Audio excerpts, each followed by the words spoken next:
एक महिन्या अगोदर आदरणीय सन्माननीय कामगार आयुक्त यांना निवेदन दिले होते की विजिलँड सिटीलँडमध्ये बाल कामगार आढळून आले, काम करत आहेत। त्यावर आम्हाला पत्र देण्यात आलं की त्या ठिकाणी आम्ही कारवाई करतो। म्हणून आम्ही आज कामगार आयुक्तांना दाखवून देत आहे आणि या आरसी अधिकाऱ्यांना दाखवून देत आहे की बाल कामगार या सिटी विजिलँड आणि सिटीलँडमध्ये किती काम करतात।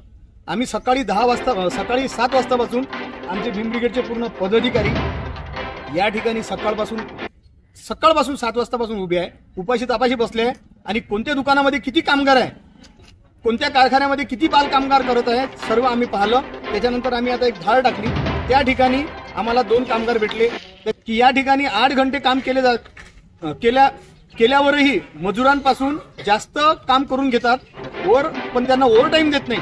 त्याकरिता पण आम्ही निवेदन दिले आहे आणि या सिटीलँड विजिलँडच्या असोसिएशनला सुद्धा आम्ही निवेदन दिले आहे की त्यांना 8 तासाच्या वरती जर तुम्ही काम करून घेत असाल तर त्यांना मोबदला देण्यात यावे।